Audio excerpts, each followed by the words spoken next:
Jadi, Assalamualaikum warahmatullahi wabarakatuh. Perkenalkan, nama saya Viviana Putra Oktaviani dengan NIM nomor 4120 dari kelompok B10. Jadi di sini saya akan mengerjakan laporan anatomi blok 2.1 yang meliputi materi OGM, OGF, dan juga uropoetika.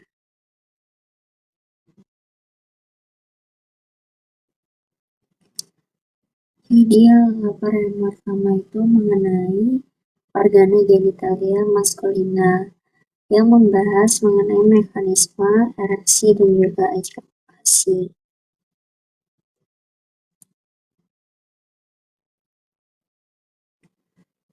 Jadi yang pertama itu mengenai mekanisme ereksi. Nah, mekanisme ereksi penis itu dia hubungannya dengan nervus atau saraf parasimpatis. Rangsang atau stimulus seksual yang diberikan itu akan diproses pada gyrus praspinal di era preoptik medial dan nukleus paraventricularis di bagian hipotalamus dan juga hipokampus yang merupakan pusat integrasi fungsi seksual dan juga ereksi. Impuls jadi yang pertama itu mengenai mekanisme ereksi. Nah, mekanisme ereksi penis itu dia hubungannya dengan nervus atau saraf parasimpatis. Rangsang atau stimulus seksual yang diberikan itu akan diproses pada gyrus praspinal di era preoptik medial dan nukleus paraventricularis di bagian hipotalamus dan juga hipokampus yang merupakan pusat integrasi fungsi seksual dan juga ereksi. Impuls jadi yang pertama itu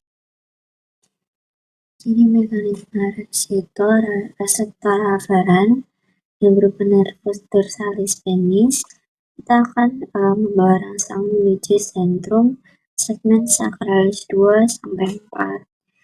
Nah, peran dari nervi erigenes yang merupakan serabut parasimpatis sehingga akan memberikan efek berupa autopolos dari corpus cavernosus penis itu akan terrelaksasi dan arterial di sini dalam corpus cavernosum itu akan mengalami dilatasi. Jadi darah itu akan masuk mengisi kaverni sehingga tunika albugineanya itu bakal teregang dan vena-vena yang menembus tunikanya itu bakal terjepit. Nah, dengan cara ini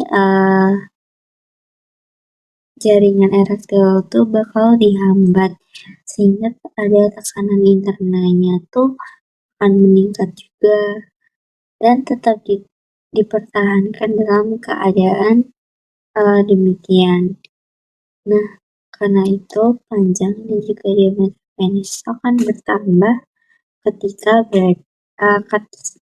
dalam posisi ereksi.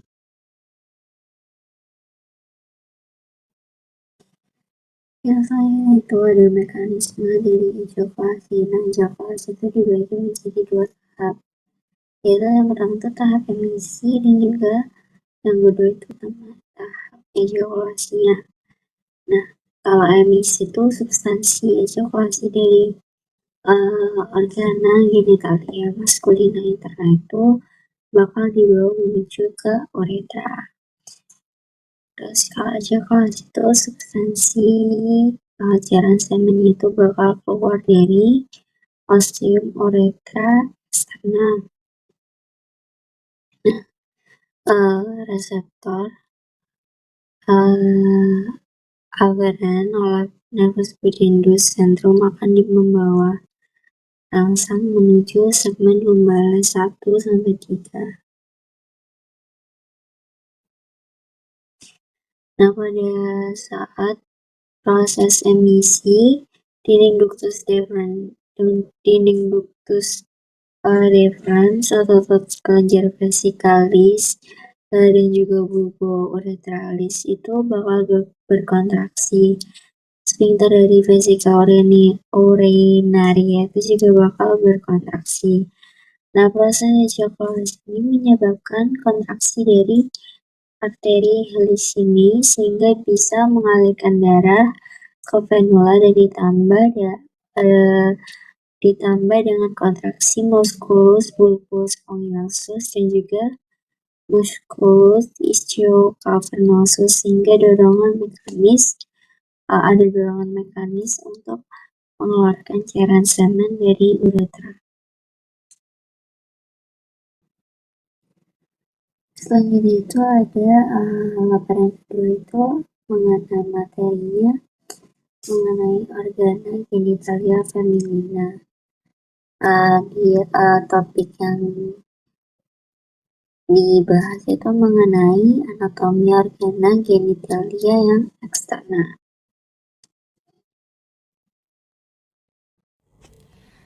Yang selanjutnya itu kita akan membahas mengenai organa genitalia feminina yang bagian eksterna.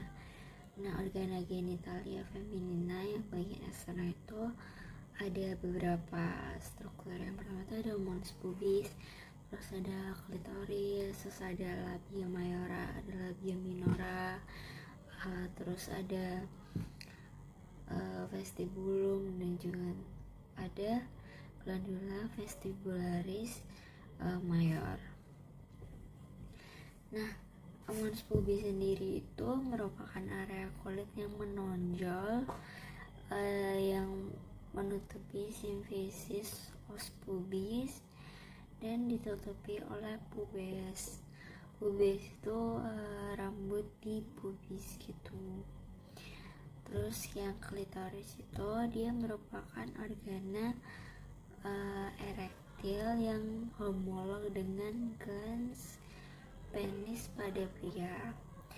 Terus yang labia mayora itu dia merupakan pelipatan kulit yang menonjol dan membentang ke arah caudodorsal dari mons pubis.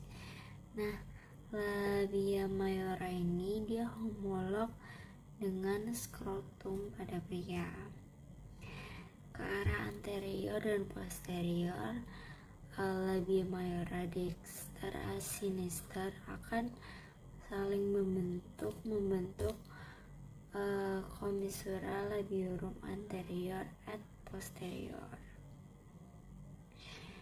Nah, selanjutnya itu ada labia minora.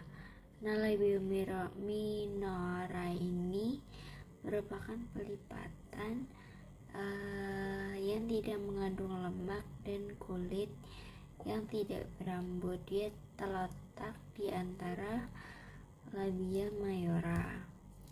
Nah, labia minora ini dia membatasi bagian lateral dari ostium ureter eksterna dan orificium vagina. Pada wanita yang sudah bertas, akhiran posterior dari labia minora dextra sinistra itu akan berhubungan atau akan nyambung gitu membentuk frenulum labiorum pudendi dan ke arah anterior setiap labia minora itu akan dibagi menjadi lapisan atas berjalan di atas klitoris membentuk pelipatan yang saling bertemu membentuk tutup dari glans clitoridis disebut preputium clitoridis. Terus di bagian lapisan bawah itu dia akan berjalan di bawah klitoris dan saling bertemu yang akan membentuk struktur bernama frenulum clitoridis. Nah, yang selanjutnya itu ada vestibulum. Nah, vestibulum itu dia adalah ruangan yang dikelilingi labium uh, labium minor atau labium minus yang menjadi muara dari ostium uretra, ostium vagina, dan ductus glandula vestibularis mayor dan minor. Yang selanjutnya itu ada glandula vestibularis mayor. Nah, glandula vestibularis mayor itu dia homolog sama glandula bulbouretralis yang ada pada pria. Jadi setiap glandula vestibularis mayor itu dia punya ductus yang akan bermuara tepat di sebelah lateral pada cekungan di antara labium minor. Jadi laporan yang ketiga itu akan membahas mengenai vaskularisasi dan inervasi dari ren atau ginjal. Jadi yang pertama itu ada vaskularisasi dari ren atau ginjal. Nah, vasa arteriosa yang menuju ren itu merupakan arteri renalis. Nah, dari aorta abdominalis di vertebrae lumbalis 1 sampai vertebrae lumbalis 2 itu akan menuju arteri renalis dextra et sinistra ke ramus anterior et ramus posterior. Dia bakal masuk ke hilus. Terus dari situ akan menuju arteri lobaris atau ramus primarias masuk ke piramidis renalis. Dari piramidis renalis dibawa oleh arteri interlobaris, dia akan berjalan di kolumna renalis. Dari situ dia akan melewati arteri arcuata, dia berjalan di basis piramidis renalis, terus menuju ke arteri interlobularis di cortex renalis. Dari cortex renalis akan menuju ke arteri afferent glomeruli, membawa darah ke glomerulus. Nah, setelah membawa darah ke glomerulus, nah glomerulus itu kan berhubungan dengan kapsula Bowman akan membentuk corpusculum malpighi untuk difiltrasi menjadi urin. Nah, di corpusculum malpighi itu bakal urinnya tuh bakal darahnya tuh bakal difiltrasi menjadi urin primer. Terus sebagian kecil darah yang tidak akan difiltrasi melainkan tetap mengalir di glomerulus dan akan dibawa menuju arteri efferent glomeruli. Setelah dari arteri efferent glomeruli, dia akan dibawa oleh arteri rekta dan akan berfungsi untuk reabsorpsi di tubulus ginjal. Terus lalu untuk inervasinya sendiri itu dia ada plexus renalis. Yang somatic afferent itu dia menggunakan nervi atau nervus planici thoracici. Terus kalau yang nervus simpatisnya itu dia nervus planicus mayor et nervus planicus minor. Yang parasimpatis itu dia menggunakan nervus vagus. Plexus renalis itu dia akan berhubungan dengan plexus testicularis. Nah, drainase limfatiki masing-masing ren itu bakal bermuara ke nodi aortiki lateralis atau lumbales di sekeliling pangkal dari arteria renalis. Oke, mungkin sekian laporan dari saya. Kurang lebihnya